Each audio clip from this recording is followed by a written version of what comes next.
আমরা সাকুরা গাড়ি, এটা আমরা কিছু দূর আগে এই যে এখানে স্টানে দিলে বিরতি দিল, বৃষ্টি পড়তেছে, তখন আমরা বললাম যে ভাই আপনি গাড়িটা খুবই স্লো চালান, আমরা গাড়ি একটু রাফ চালাই, সাকুরা গাড়ি একটু দ্রুত চালায়। আমরা বলছি যে রাস্তা সিগন্যাল রাস্তা, আপনি গাড়ি স্লো চালান। ড্রাইভারেরও বলা হয়েছে, সুপারভাইজারেরও বলা হয়েছে, কিন্তু বলতে বলতে 20 মিনিট সময় হলো না, গাড়ি এসে মনে করেন এখানে একদম ডাইরেক্ট গাতার ভিতরে মনে করেন ফেলে দিল। আমরা 15-20 জন লোক ছিলাম, অনেক বাচ্চা ছিল, আমি ছিলাম, আর আমার আল্লাহ তাআলা বাঁচাইছে, এটা হচ্ছে মেন কথা। কারণ আমি একদম ওই সাইডে পানির ভিতরেই ছিলাম।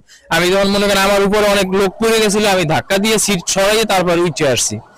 এটা এখন একমাত্র আল্লাহ তাআলা বাঁচাই রাখছে, এটা হচ্ছে আল্লাহ তাআলার কাছে শুকরিয়া আর কি ভাই। এখানে অ্যাক্সিডেন্টের ঘটনা ঘটে এবং এখান থেকে আর কি তার এলাকাবাসীর কাছে তারা সাহায্য চায় বাঁচানোর জন্য, এবং এলাকাবাসী যারা যারা ছিল তখন তারা চেষ্টা করে এবং উদ্ধার করার চেষ্টা করে অনেককে, এবং অনেককে বাসায় নিয়ে যায়, বিভিন্নভাবে ট্রিটমেন্ট দেওয়ার চেষ্টা করে, এবং অনেক শিশু বাচ্চা আহত হয়েছে, এবং ছোট থেকে যারা ছোট আছে এবং যারা মধ্যবয়সী মহিলারা আছে, এদের বেশিরভাগকে হচ্ছে হাসপাতালে অ্যাডমিট করা হয়েছে।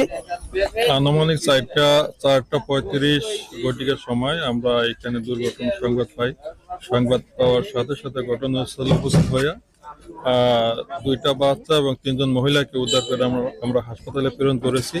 এরপর আমাদের লোকজন গাড়ির ভিতরে ঢুকে তল্লাশি করেছি। এখন পর্যন্ত কোনো ভিকটিম পাওয়া যায়নি, এখনো তল্লাশির কাজ চলতেছে। গাড়িতে যারা যাত্রী ছিল তাদের কাছে জানতে পারছি যে 13-14 জন যাত্রী ছিল গাড়িতে মোটের উপরে। এর ভিতরে 5 জনকে আমরা হাসপাতালে প্রেরণ করেছি, বাকি যারা সম্ভবত সুস্থ ওনারা নিজ গন্তব্যে চলে গেছে সম্ভবত।